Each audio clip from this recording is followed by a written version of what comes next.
Hindi naman ako makita kung ano ito. So, yan siya guys. So, hanggang ganyan lang siya.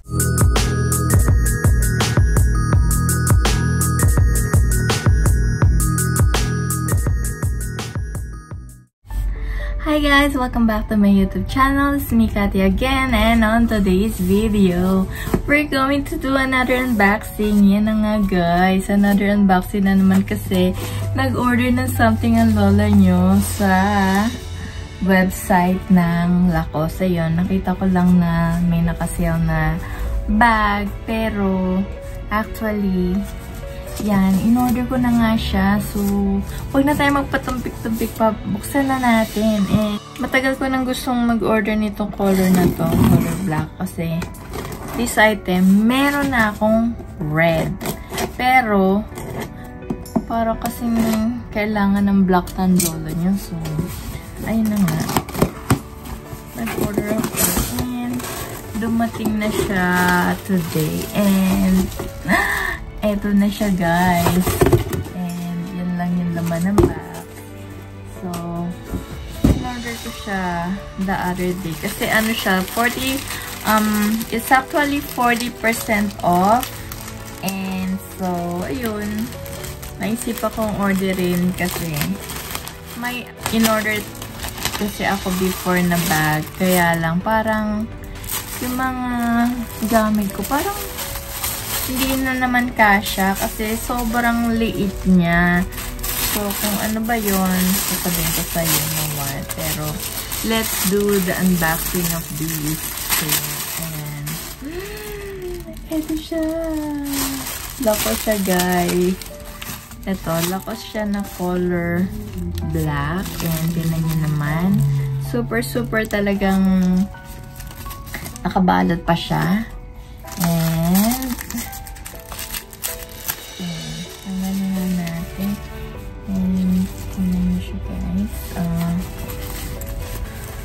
talagang balot na balot siya. Actually, this one is like fixed siya. Hindi siya detachable. So, yan na siya guys. So, kung titingnan nyo, super ganda yan tingnan kasi color black. Ayun. And, if you guys wanna see the red, so, tingnan nyo siya guys. Ito, ang nakalagay dito. Yun lang siyang crocodile. Ito, nakalagay talaga yung name niya na Lacoste. Parang, you know, mas maganda yung quality nitong isa. Diba? So, yun, may nakasulat yung Lacoste. Pero, let's do the real unboxing of this. So, tanggalin na natin yung mga protector. And so,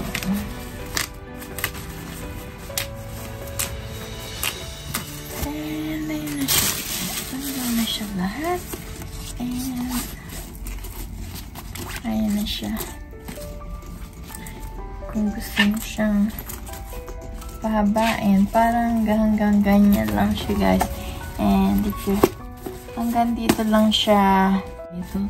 So, yun siya guys. So, hanggang ganyan lang siya. So, yung red ko, ganon din siya kahaba. Ganon siya kahaba. Ito yung aking measuring tape. So, measure na natin. Yung width niya is like around 10 inches. Yung height niya is like 6 inches. The middle part is like only 5 inches. Yan. And yung bottom niya is like 2.5 inches. Yan. 2.5 inches siya. Nakita nyo ba? Diba? Acrobatic na yung lola nyo. Ma-measure lang yan. Ayun. And yung pinaka-drop niya guys. From the top, parang mga hanggang 18 inches lang yung drop niya o 19. Yan na yung pinaka-maximum niya. So, yun. Kasi guys, actually, kaya nag-order na naman ako ng black. Kasi, parang alam nyo na, may pagsisisi na naman na naganap sa lolo nyo. Kasi, in-order ko yung Prada bag. Yung re-edition. Pero, alam niyo na, diba? Sobrang mahal guys ng Prada. Pero, parang wala akong malagay. Alam niyo yun? Nagigets nyo ba ako? But anyway, ito yung ano niya. Ito yung loob nito. Ayan. Ano siya? Kulay green. And then, meron siyang zip packet sa loob. So, pwede nalagay yung wallet mo dyan sa loob. Ayan.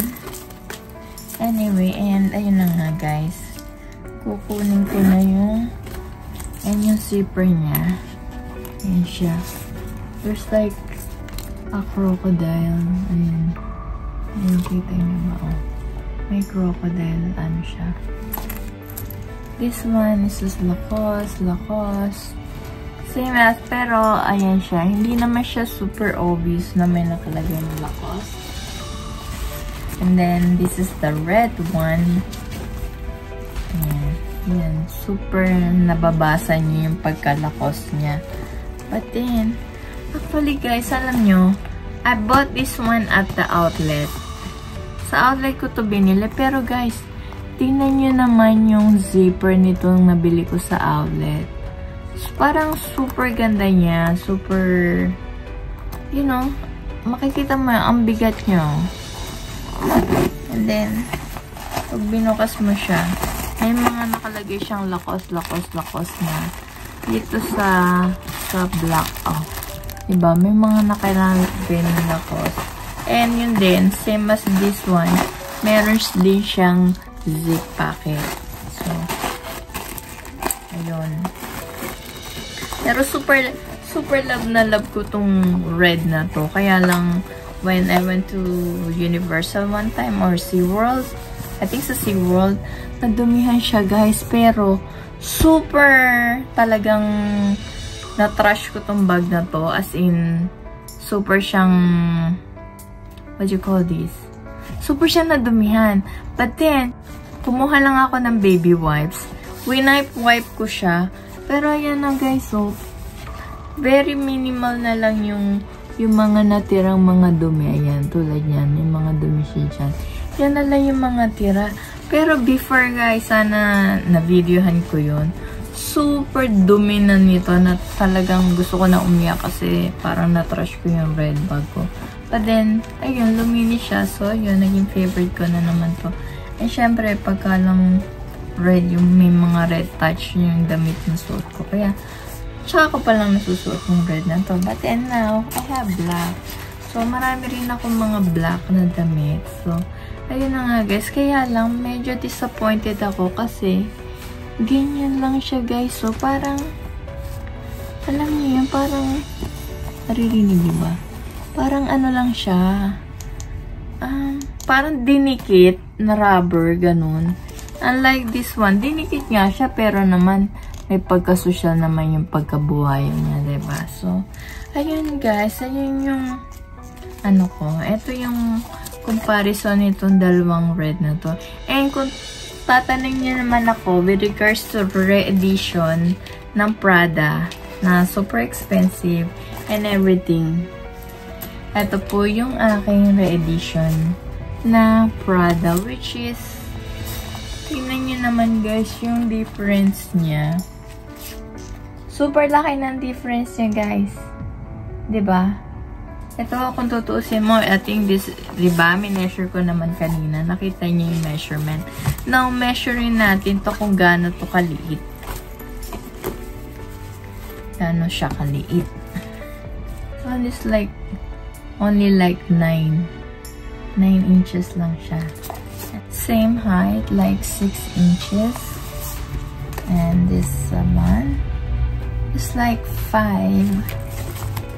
And this one is like only 2 inches. So, yun guys. So, nagkatalon lang siya ng 1 inch. Pero parang, mas marami akong nalalagay talaga dito sa Lacoste. So, I don't know. Bakit ganun? Parang, but then anyway. Ayun. At least may pangharabas ako. Hindi ko nabububog masyado tong re-edition ko. Kung dyan lang naman mamamalengke. You know what I mean? At saka, ang pagkakaiba lang nito, guys, sa dalawa. Yung drop nitong re-edition, mas mahaba ito kesa dito. So, ayun. Ganyan siya, guys. So, ayun lang. Parang, ano, diba? Pero, at least, diba? Kasi parang naalangan ako tong gamitin everyday. So, sobrang mahal. Na ipamamalengke mo lang. Or, papasok ka lang sa work. You know, parang nakakahinayang siyang anuhin pang araw-araw. Ayun, at least meron na akong lakos na medyo low-end siya. And, ayun, at least, diba? Ayan siya, ang ganda niya, diba? Lakos! And, oh, diba? Yung dalawang lakos na yan, oh. Ang ganda-ganda lang niya, guys, so. And, ayun na nga, guys. Sana nagustuhan niya yung aking unboxing na ito. And, until my next one, please like and subscribe. Bye! Until my next one, bye! Bye!